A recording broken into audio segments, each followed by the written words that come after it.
Alors, ah ben oui, pourquoi je prie pour recevoir un esprit de service? Je dis ça, j'ai pris ce thème-là parce que je suis sûr que tous vous priez pour ça. Vous dites, je suis sûr, hein, c'est vrai, hein, non? Vous priez tous, Seigneur, donne-moi vraiment un esprit de servir les autres, de ne pas tout le temps m'occuper de moi. Je suis sûr que ça fait partie de vos priorités chrétiennes, ça, non? Ah, on va voir alors. Pourtant, qu'est-ce qu'on dit? Sauver pour... Comme quoi, la théorie, c'est bien, mais c'est bien pour les autres, quoi. Hein? Enfin, pour nous les chrétiens, oui, enfin, les autres chrétiens, quoi. Les autres chrétiens, ceux qui n'ont que ça à faire, comme le pasteur, par exemple, hein, qui n'ont que ça à faire. Mais pour les chrétiens normaux, sauver pour servir, c'est pas vrai, quoi, ça n'existe pas.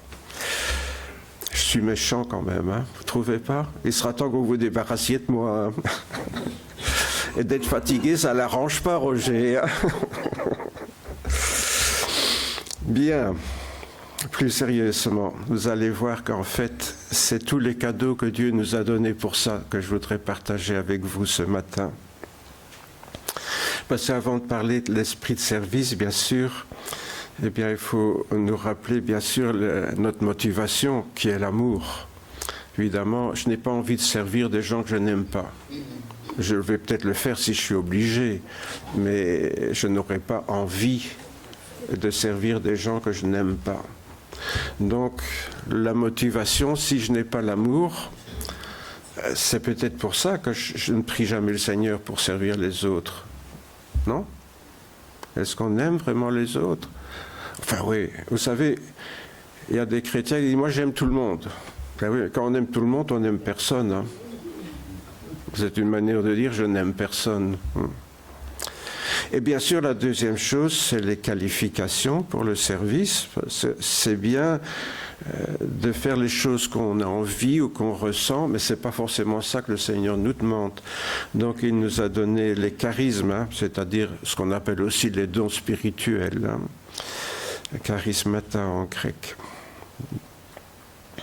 Alors on va regarder ça d'un peu plus près. La vie chrétienne, bien sûr, se caractérise par sa spiritualité, c'est-à-dire notre dépendance du Saint-Esprit. En fait, tout ce que nous faisons, si nous aimons, c'est parce que le Saint-Esprit va mettre de l'amour dans notre cœur, encore faut-il lui demander d'en mettre, et parce que le Seigneur nous accorde des dons, encore faut-il qu'on ait envie de recevoir ces dons pour le servir, pas recevoir des dons pour épater la galerie. Tout le monde a envie du don de guérison, hein, ça je sais, hein, mais c'est pas forcément par amour des autres.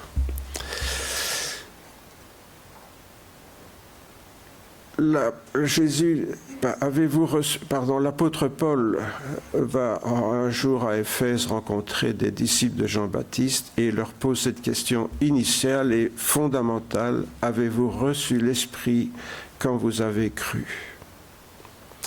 Pourquoi? Parce que croire en Dieu, c'est pas être chrétien. Vous savez, quand j'étais à l'école, je demandais aux élèves, des élèves évangéliques bien sûr, qui étaient formés dans des églises évangéliques, je leur demandais c'est quoi être chrétien? Et j'avais toujours la même réponse. Être chrétien, hein, c'est obéir à la parole de Dieu. Voilà. C'est obéir à la parole de Dieu. Et comment on fait pour obéir à la parole de Dieu? La plupart du temps, il disait aussi c'est croire en Dieu. Ben, je dis ça va, croire en Dieu, obéir à la parole de Dieu, j'ai le choix. Vous êtes juif ou vous êtes musulman? Ben, vous n'êtes pas chrétien. Vous êtes juif ou vous êtes musulman. Parce qu'ils vont dire, vous demandez à un juif, il va dire la même chose. Un musulman, bien sûr, pour lui, la parole, c'est le Coran, mais enfin, la logique est la même. Hein. En fait, ce qui caractérise un chrétien, comme dira Paul, si quelqu'un n'a pas l'esprit de Christ, il ne lui appartient pas. C'est pour ça qu'il pose la question quand il voit des gens qui croient en Dieu.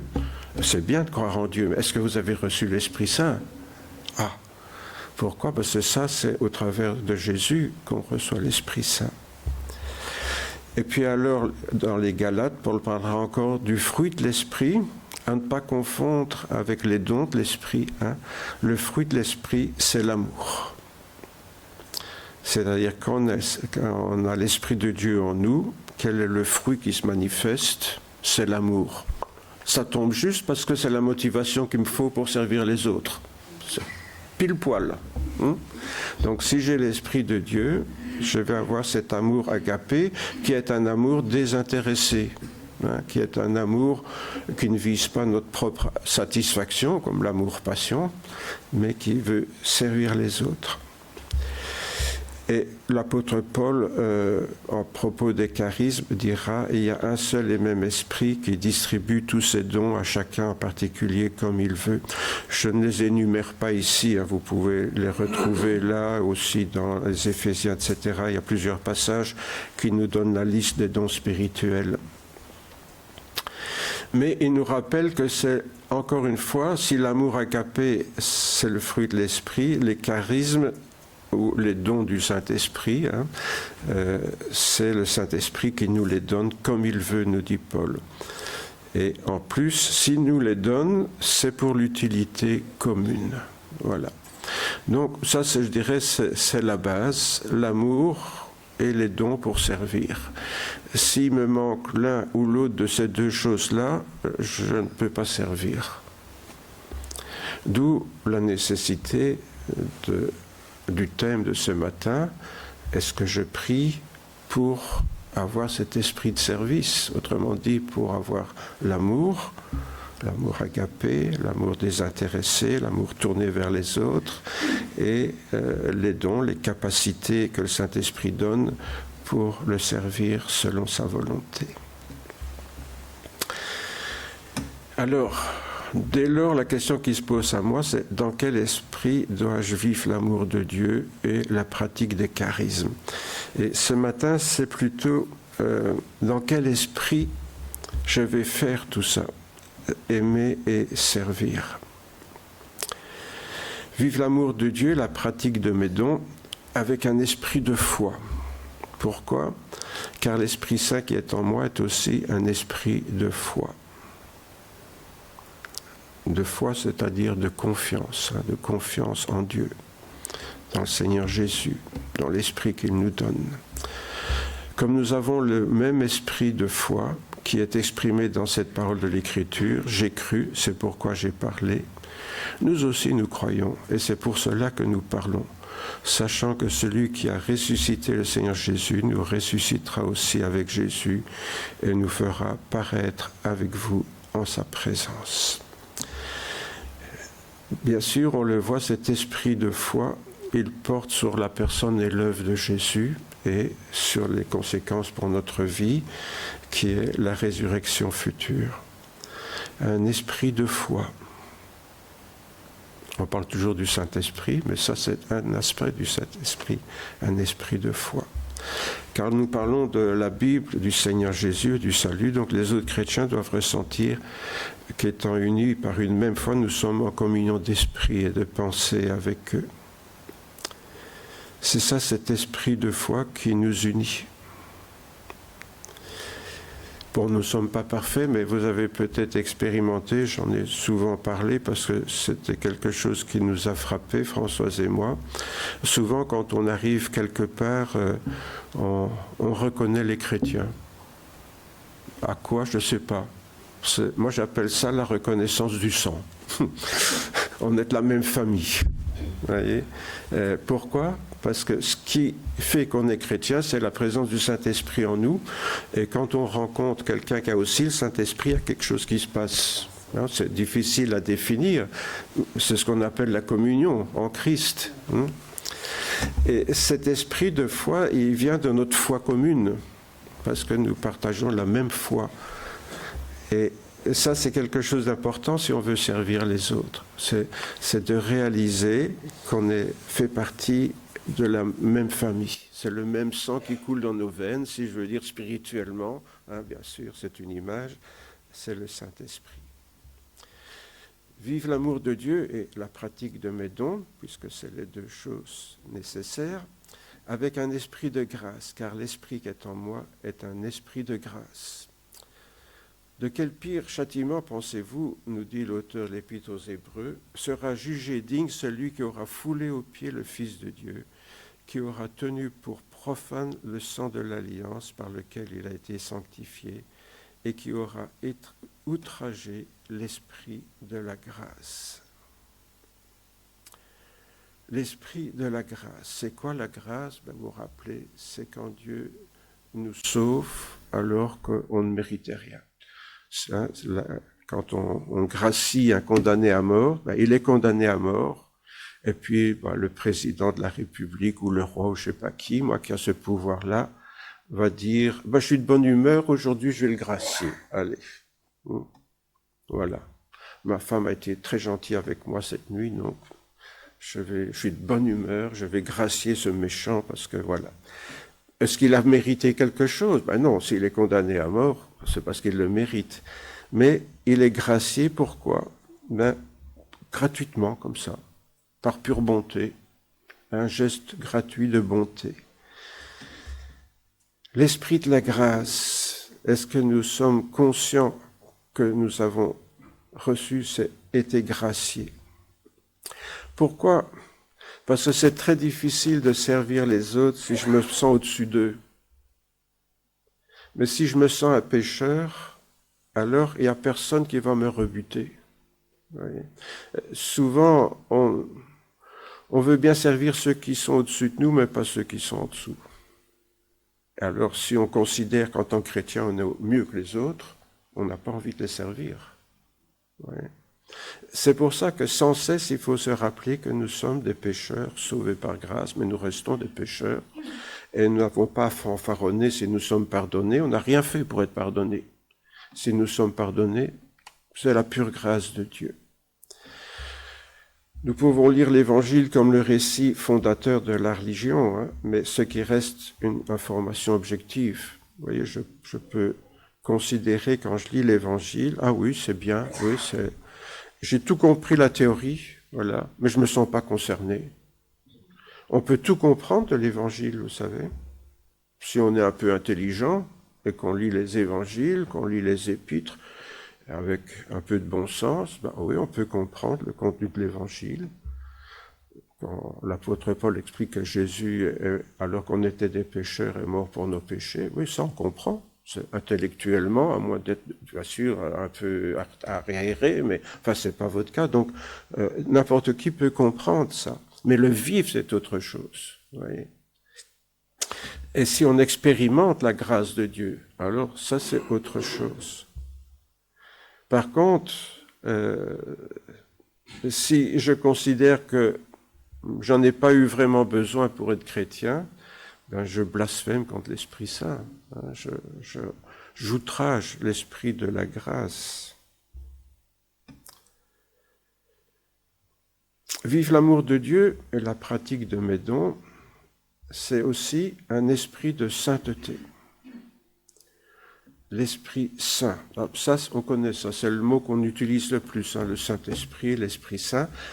On oublie parfois ce que ça veut dire, saint. Saint, ça veut dire consacré à Dieu, mis à part pour Dieu. C'est ça, saint.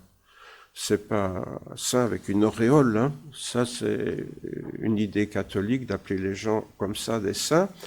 Mais les premiers chrétiens, on les appelait des saints.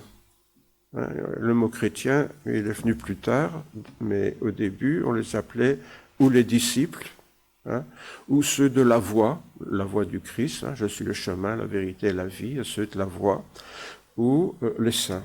C'était l'expression qu'on utilisait avant de dire chrétien. Chrétien, c'était un petit peu pour se moquer.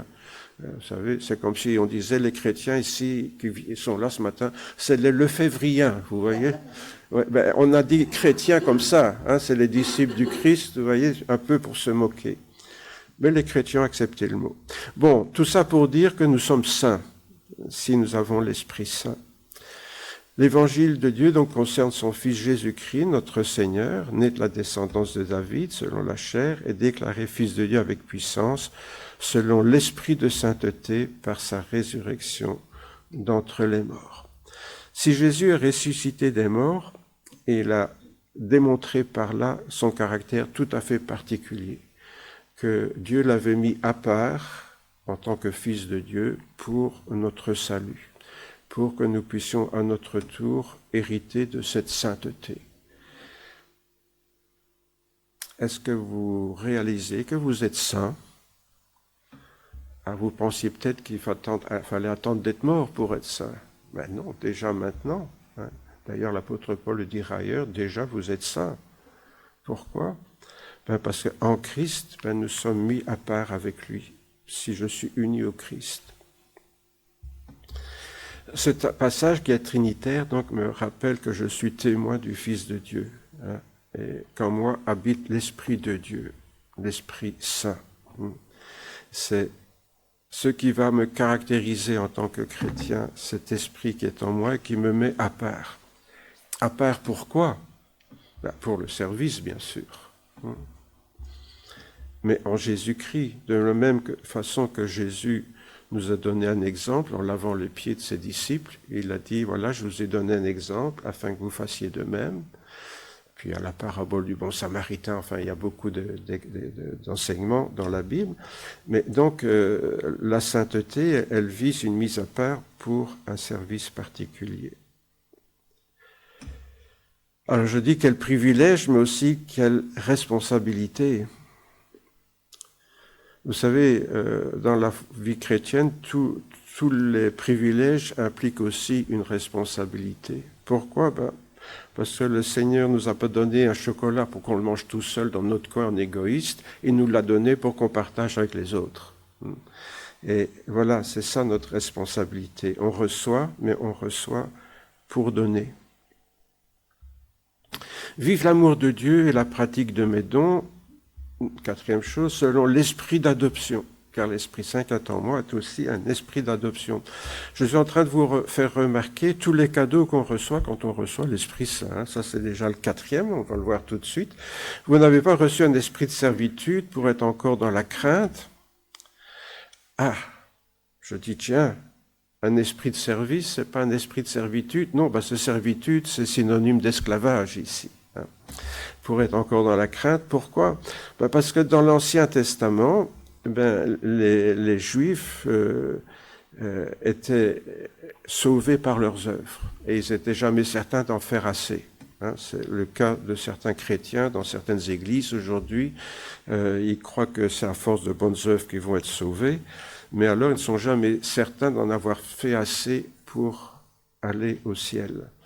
Or, la question n'est pas de faire tout ce que la Bible exige sans jamais mettre un pied de côté. Bien sûr, ça serait l'idéal, mais c'est pas possible parce que notre nature fait qu'à un moment donné, on trébuche toujours, plus ou moins.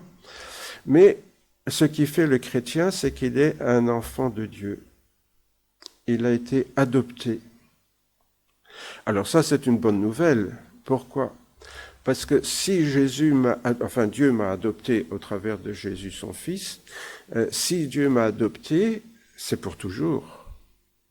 Donc quand on dit sauvé pour toujours, oui, à condition d'avoir été adopté par Dieu, autrement dit d'avoir reçu le Saint-Esprit en nous. D'où la question de Paul, est-ce que vous avez reçu l'Esprit Saint? C'est important, parce que c'est lui qui va nous attester que nous sommes enfants de Dieu.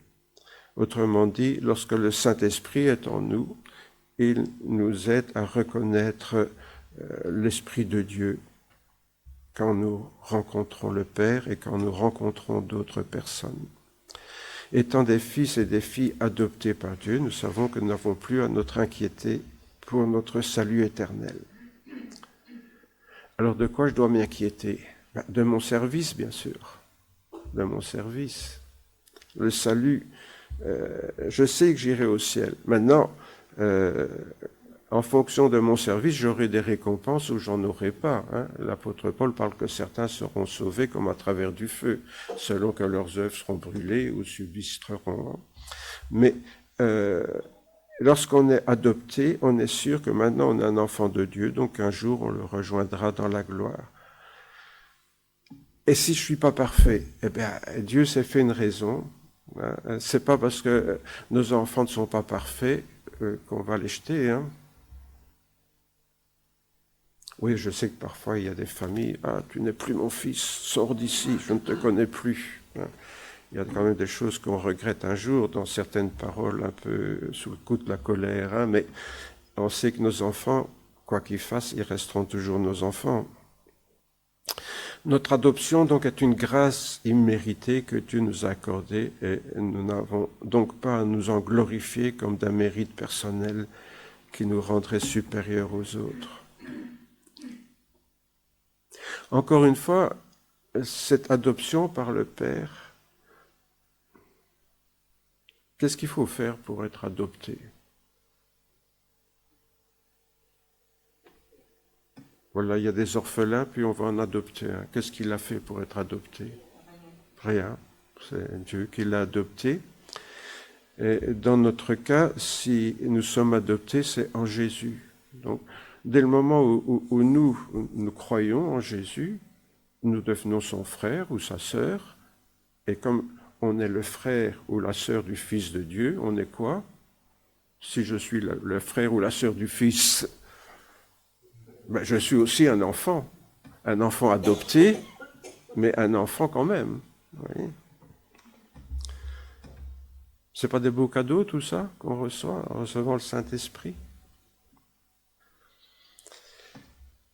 Cinquième chose, un esprit de vérité, car le Saint-Esprit qui est en moi, un esprit de vérité. Jésus disait, quand sera venu le Consolateur, que je vous enverrai de la part du Père, l'Esprit de vérité qui vient du Père, il rendra témoignage de moi, et vous aussi vous rendrez témoignage. Un esprit de vérité.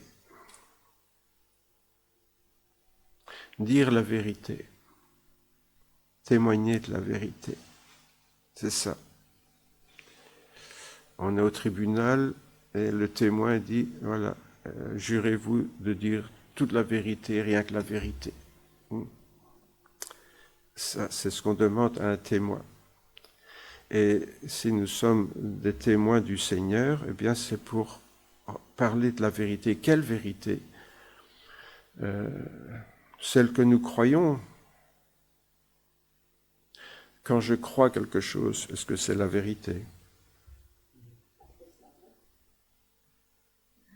Ça dépend, hein? Si je dis je crois qu'il fera beau demain, c'est la vérité? C'est ce que je crois. Bon. Mais si je vous dis, ah, je sais qu'hier il a fait beau toute la journée, c'est la vérité? Pourquoi? Parce que je l'ai vécu. Ouais. Donc, c'est au travers de ce que nous vivons que nous pouvons parler de la vérité. C'est pas forcément dire nos croyances. Ouais. Encore moins dire, ah, faut venir dans notre église, c'est elle qui a la vérité. Alors ça, c'est la grande supercherie, bien sûr. Tout ce qu'on peut faire, c'est témoigner de ce qu'on vit avec le Seigneur au travers de la présence du Saint-Esprit en nous, c'est tout. Et ça, c'est quelque chose qui fait de nous des témoins de la vérité et qui fait qu'on manifeste un esprit de vérité. C'est ce qu'on attend d'un témoin, donc c'est qu'il dise la vérité, non pas sa vérité. Ouais. C'est-à-dire les faits tels qu'ils se sont déroulés et pas son interprétation. Encore une fois, je l'ai dit souvent, et je le répéterai peut-être encore, maintenant que je vieillis, je radote, hein, mais être témoigner de Jésus, c'est pas faire une prédication sur le salut. Vous voyez ? On peut le faire, mais alors, ne disons pas que nous rendons témoignage. Mais témoigner, c'est parler de ce qu'on vit. Réellement. Pas ce qu'on rêve de vivre, hein, parce qu'il y en a aussi qui prennent leur rêve pour la réalité. Mais voilà ce qu'on vit. Alors, dire la vérité, c'est quoi? Voilà, oui, quand on est chrétien, on devrait ressembler au Seigneur, mais je suis loin du compte. Voilà. Il faut pouvoir le dire, ça. J'ai encore bien des difficultés à vaincre certaines passions, certains péchés en moi. Ah bon, mais les chrétiens spirituels, ils n'ont plus ça. Si, justement. Ceux qui croient qu'ils sont arrivés, souvent, c'est parce qu'ils sont nulle part. Dès lors, de quelle vérité est-ce que je témoigne autour de moi?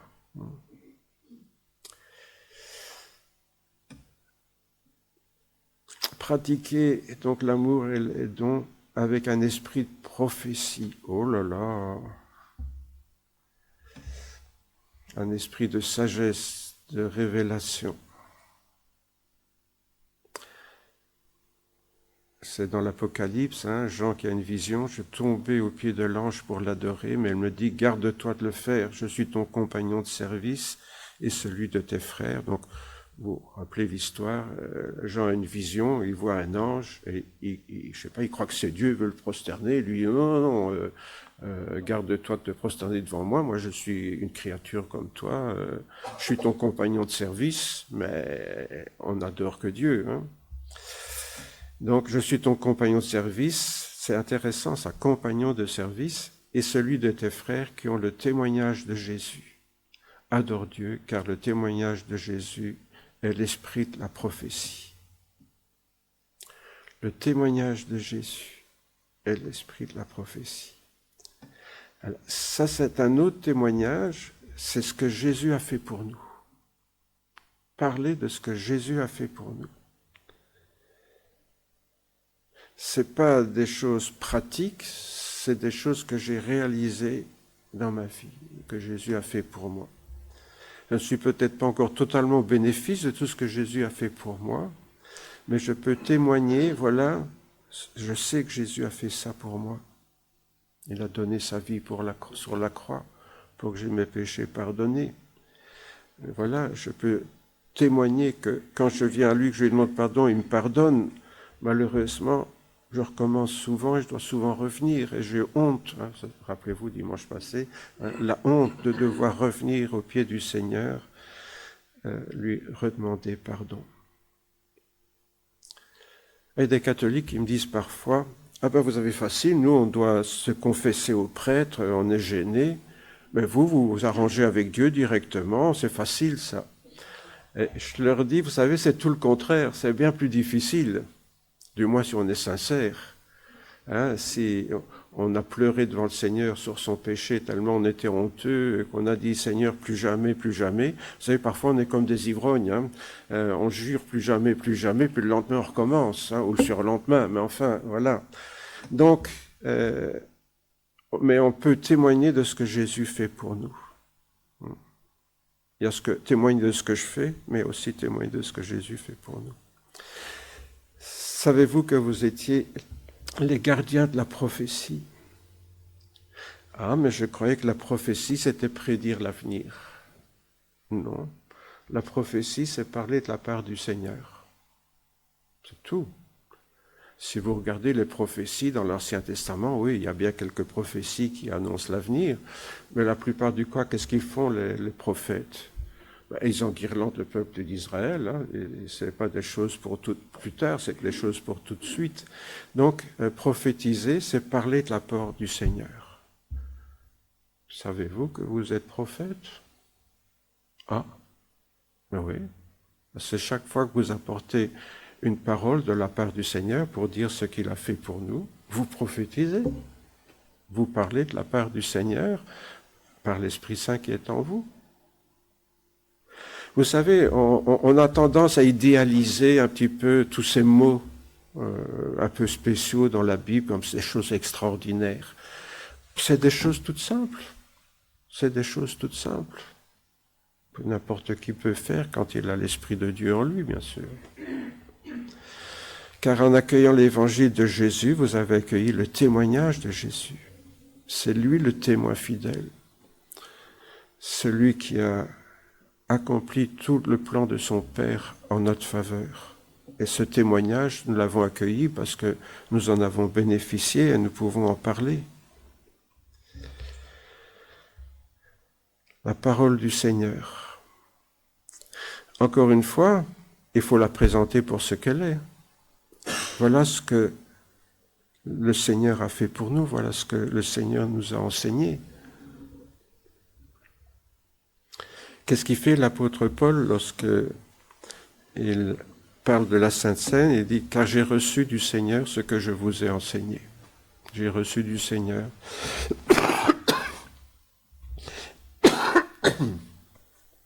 Pardon.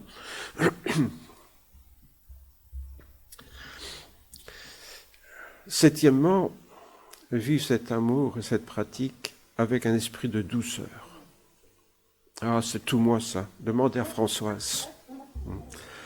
Jamais de saute d'humeur, jamais en colère, pas du tout soupolé. Oui. C'est vrai, hein, Françoise, tu peux témoigner. On vient de voir, tu dois être un témoin de la vérité. Bon, alors tais-toi. Oui. Un esprit de douceur.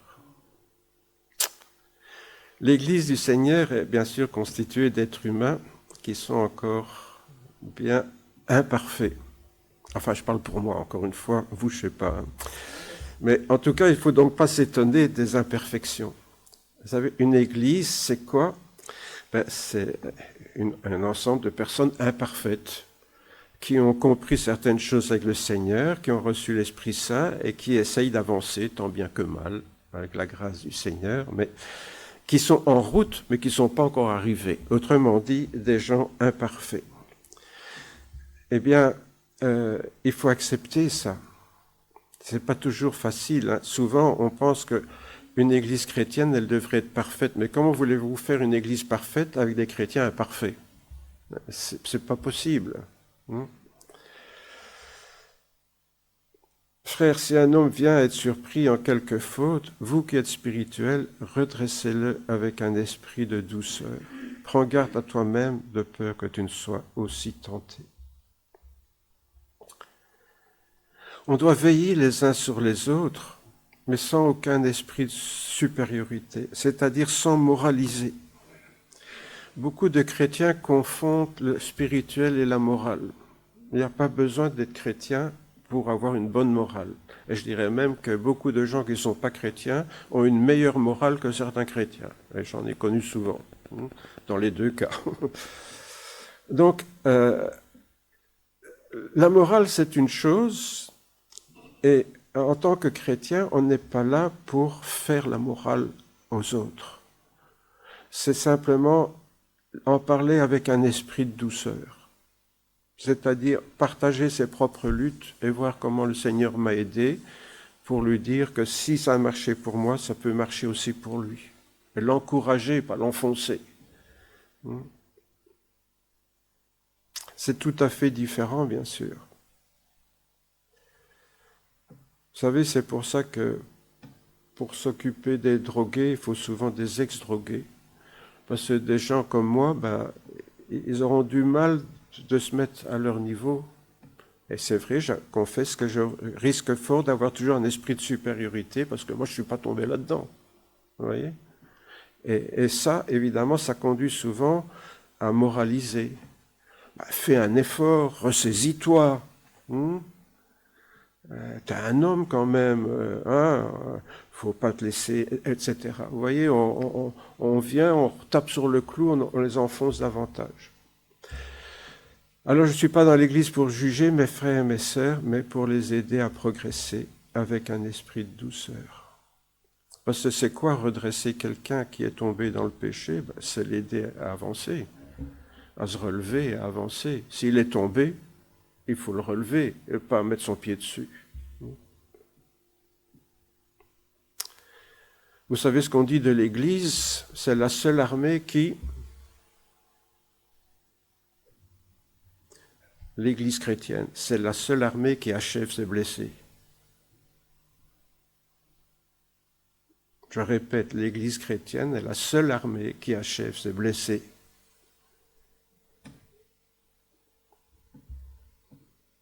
Le légalisme des chrétiens.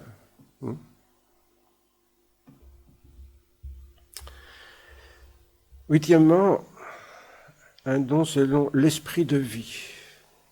Car l'Esprit Saint qui est en moi est aussi un esprit de vie.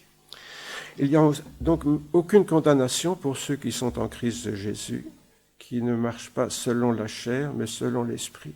En effet, la loi de l'Esprit de vie en Jésus-Christ m'a affranchi de la loi du péché et de la mort.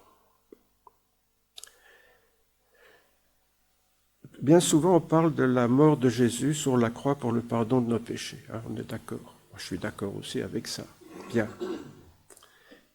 Mais on oublie que Jésus est ressuscité. Qu'est-ce qu'il a fait, Jésus, en ressuscitant? Il a vaincu la mort.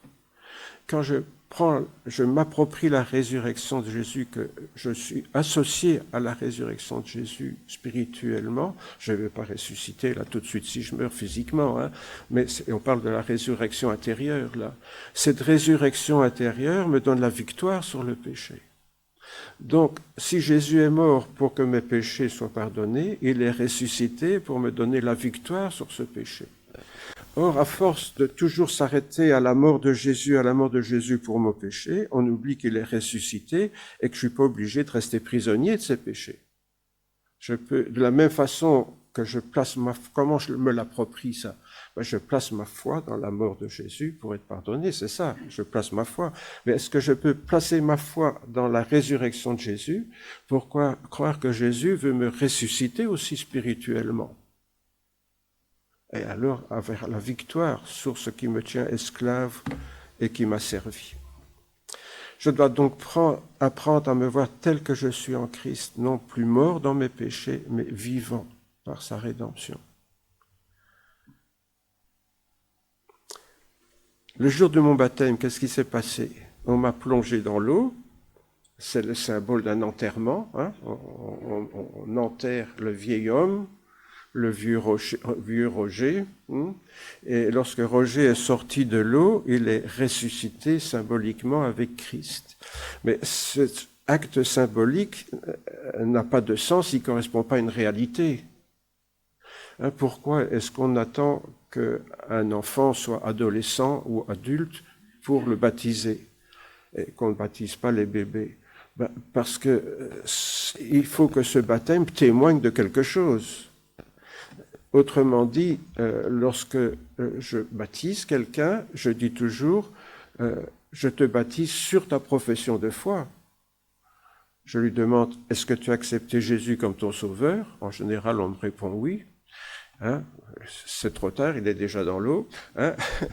Je lui pose une autre question, est-ce que tu acceptes de l'accepter comme Seigneur? On me répond oui. Alors je dis, sur ta profession de foi, parce qu'on peut mentir.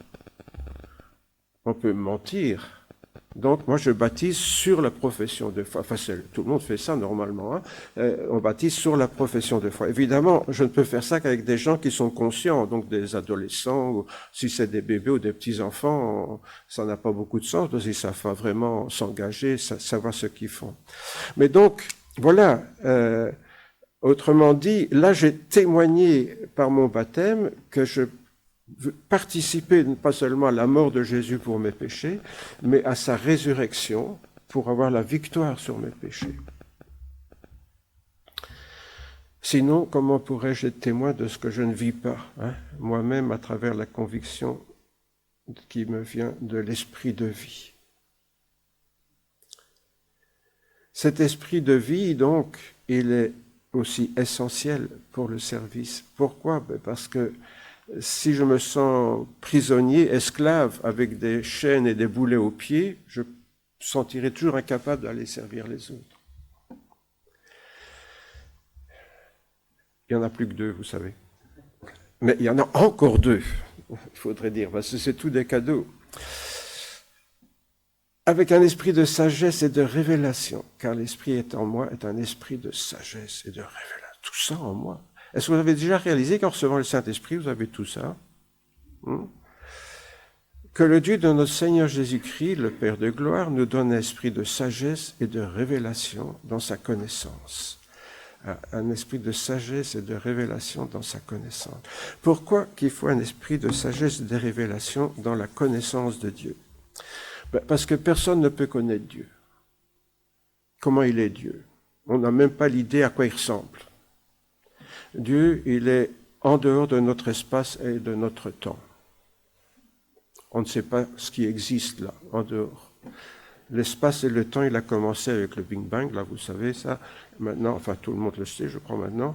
Et donc, avant, on ne sait pas ce qui s'est passé là. On ne sait pas ce qui existait et comment ça existait. Donc, un Dieu qui est en dehors du temps, de l'espace. Comment je peux le connaître, sinon, si lui ne vient pas vers moi?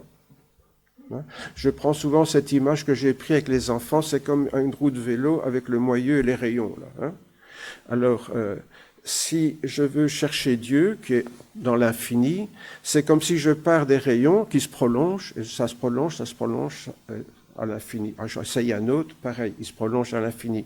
Je vais en prendre encore un autre, il se prolonge à l'infini. Si je cherche Dieu, ça c'est les philosophies, on cherche Dieu, mais on se noie dans l'infini, parce qu'on ne sait pas trouver Dieu avec nos intelligences et nos moyens humains.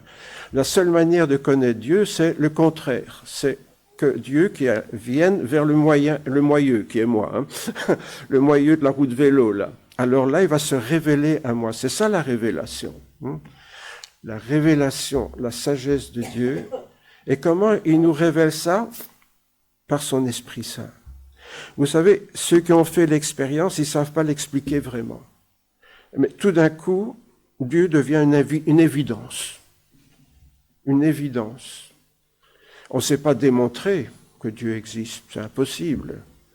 Et ce n'est pas parce que quelqu'un m'a démontré qu'il existe. Bon, il y en a bien qui essayent, mais c'est des âneries. Les pasteurs qui veulent prouver que Dieu existe, ne les croyez pas. Bon. Mais on ne peut pas prouver que Dieu existe. On peut le rencontrer, c'est tout ce qu'on peut faire. Mais quand Dieu se révèle à nous, eh bien, il y a comme une illumination intérieure. Ça ne veut pas dire que je vois des étoiles, ça veut dire que tout d'un coup, oui, j'ai plus de doute, il est là. Ah, et ça veut dire quoi? Alors on te demande, c'est quoi? Qu'est-ce que tu as ressenti? Tu as eu des frissons dans le dos, tu as les cheveux qui sont dressés sur la tête, non, mais tout d'un coup, c'est évident, il est là. On ne sait pas expliquer ça. C'est l'action du Saint-Esprit qui parle à notre esprit, c'est ça. La rencontre de Dieu avec nous. Nous, on a un esprit humain, et lui, il a un esprit divin, et lorsque les deux se rencontrent, paf, c'est l'illumination. Illumine les yeux de votre cœur afin que vous sachiez quelle est l'espérance qui s'attache à son appel. On vient déjà d'en parler. Quelle est la glorieuse richesse de son héritage au milieu des saints, et quelle est la grandeur surabondante de sa puissance envers nous, qui croyons selon l'action souveraine de sa force. Bon, je vous laisse méditer ça, on ne va pas tout commenter, mais disons là, il y a cette prise de conscience que notre vie a un sens et qu'il y a plus tard, et le plus tard ne me fait plus peur. Pourquoi? Parce que, étant un enfant de Dieu, j'ai aussi un héritage. Donc non seulement je sais qu'après la mort, j'irai près de Dieu, mais je sais en plus que je vais hériter avec Jésus. Notons bien, l'objet de la révélation, c'est illuminer notre cœur à propos de son appel, son héritage, sa puissance, sa force. On pourrait développer chaque mot là. Et enfin, la dernière chose que je voulais parler avec vous, c'est un esprit de force, d'amour et de sagesse. Car l'esprit qui est en moi est un esprit de force, d'amour et de sagesse. Eh bien, dis donc, ça en fait des choses qu'on reçoit quand on reçoit l'Esprit de Dieu. Je t'exhorte, c'est Paul qui parle à son disciple, Timothée, je t'exhorte à ranimer la flamme du charisme de Dieu que tu as reçu. Donc il parle d'un don spirituel que Timothée a reçu, on suppose que c'est pour l'enseignement, car ce n'est pas un esprit de timidité que Dieu nous a donné, mais un esprit de force, d'amour et de sagesse. N'aie donc pas honte du témoignage à rendre à notre Seigneur. Là, on rejoint un petit peu ce que je vous disais dimanche passé, donc je ne vais pas y revenir, mais le fait de ne plus avoir honte d'être chrétien dans un monde où on se moque d'un peu des chrétiens, on les considère un peu comme des arriérés mentaux, ou comme des illuminés, c'est encore un peu pire même. On a besoin de cette force, de cet amour et de cette sagesse pour affronter ça. Sinon, on n'arrive pas à l'affronter. La force pour avoir le courage, l'amour pour pouvoir le faire avec amour et pas avec agressivité. Parce que parfois, quand on se sent agressivité, la tendance, c'est de réagir agressivement. Donc, si on se trouve face à ce rejet d'un monde sans Dieu, réagir avec amour et avec sagesse, à dire les paroles qu'il faut, juste ce qu'il faut, pas moins, pas plus. Ce texte précise dans quel esprit nos charismes doivent se manifester, dans un esprit de force, d'amour et de sagesse. Et sans timidité et sans honte, mais avec une flamme renouvelée, car il rend témoignage de notre Seigneur Jésus-Christ. En résumé, c'est vivre l'amour de Dieu avec un esprit de foi, un esprit de grâce, un esprit de sainteté, un esprit d'adoption, un esprit de vérité, un esprit de douceur, un esprit de vie, de sagesse, de révélation, un esprit de prophétie, un esprit de force, d'amour et de sagesse. Eh bien, vous avez pris des notes? Vous le retrouverez sur le site de l'Église. Mais finalement, qu'est-ce que je voulais dire? Que nous avons là plus d'une dizaine de cadeaux qui définissent comment nous allons vivre cet esprit de service toute notre vie pour vraiment glorifier Dieu dans notre vie. Alors, glorifier Dieu, nous ne le ferons pas avec notre propre force. Nous avons besoin de tout ça. Alors bon, il y a des choses qu'on a un peu plus, d'autres un peu moins. Enfin, c'est à chacun de nous de nous placer devant le Seigneur. Mais sincèrement, quand on voit que le Seigneur nous a donné tout ça en nous accordant son Saint-Esprit pour le servir, il faut bien reconnaître que Dieu ne nous laisse pas désarmer.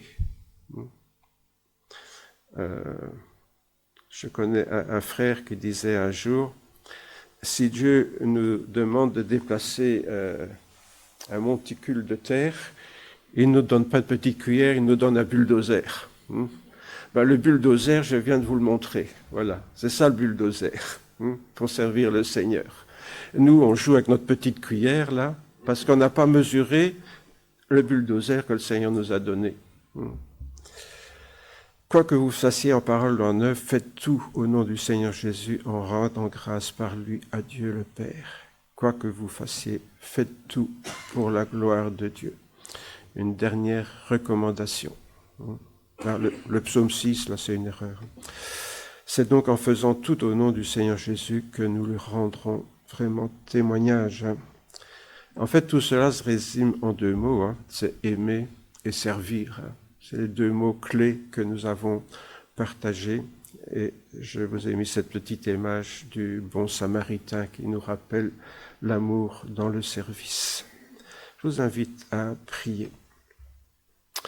Seigneur Jésus, nous voulons te demander cette grâce de nous enrichir, Seigneur, de toutes tes bénédictions à notre égard. Seigneur, en nous accordant ton Esprit Saint, nous nous limitons parfois à la perception d'une personne spirituelle en nous sans savoir très bien à quoi ça correspond, quelque chose qui reste assez vague dans notre compréhension, dans notre esprit.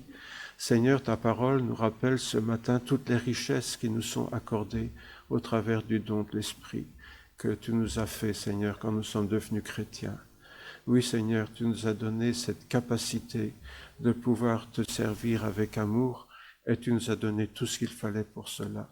Seigneur, donne-nous d'y penser, donne-nous d'y revenir, donne-nous de méditer ces choses, afin, Seigneur, de ne pas nous sentir désarmés devant la tâche à accomplir. C'est la grâce que nous te demandons ce matin, en Jésus notre Seigneur. Amen.